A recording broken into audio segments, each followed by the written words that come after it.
ડભોઈ સામાજિક કાર્યક્રમ બ્રહ્મ સમાજના અગ્રણી પ્રસન્ના ફાઉન્ડેશનના ચેરમેન એવા વિવેકભાઈ મહેતાના જન્મદિવસ નિમિત્તે તેઓ દ્વારા વિવિધ સેવા કાર્યો કરવામાં આવે છે, પરંતુ આજે વિશેષ તેમના જન્મદિન નિમિત્તે ડભોઈના પાંજરાપોળ ખાતે બોલ જીવોને ઘાસચારો ખવડાવી ખરા અર્થમાં જન્મદિવસની ઉજવણી કરી હતી। આ સાથે જ તેઓના પ્રસન્ના ફાઉન્ડેશન દ્વારા 11ના દિવસે પાંજરાપોળમાં બોલ પશુઓને ઘાસચારો ખવડાવી પશુઓની સેવા કરવામાં આવી છે। આજરોજ તેઓના જન્મદિવસ નિમિત્તે તેઓ કાળઝાળ ગરમીમાં લોકસેવા અર્થે નિઃશુલ્ક છાસનું વિતરણ કરવામાં આવ્યું હતું। તેઓના સોશિયલ એકાઉન્ટમાં તેઓ દ્વારા તમામને જણાવ્યું હતું કે જે પણ પશુ કે પક્ષી પ્રેમી છે, જેઓને પોતાના ઘર કે ઘરના ટેરેસ પર ચકલી માટે ચકલી ઘર મૂકવું હોય તો તેઓને નિઃશુલ્ક ચકલી ઘર તેઓના ઘરે પહોંચાડવામાં આવશે તેમ જણાવ્યું હતું। આજ રોજ તેઓના જન્મદિન નિમિત્તે વિવિધ સેવા કાર્યો કરવામાં આવ્યા હતા। જી પ્રસન્ના ફાઉન્ડેશનના ઉપક્રમે આપણે દર વર્ષે ઉનાળામાં છાસ વિતરણ અને ચકલી ઘર વિતરણની સેવા આપતા હોઈએ છીએ।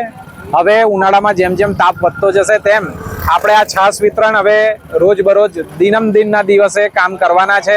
આવતા જતા જે કોઈ લોકો છે એમને નિઃશુલ્ક આ છાસ વિતરણની પ્રસાદી અને ચકલી ઘર, ખાસ ચકલી ઘરનું વિતરણ અમે કરતા હોઈએ છીએ। સાથે સાથે પાંજરાપોળનો કાર્યક્રમ કરતા હોઈએ છીએ। તો અમે તમને અપીલ કરીએ છીએ કે કોઈનો જન્મદિવસ હોય કે ઘરમાં કોઈક સારું કાર્ય હોય, કોઈ શુભ દિવસ હોય, તો તમે પણ આવા નાના નાના કાર્યો થકી આવા તમારા કોઈક દિવસ હોય, સારા દિવસ, એને ઉજ્જવળ બનાવો, ખાસ બનાવો એવી પ્રાર્થના સાથે।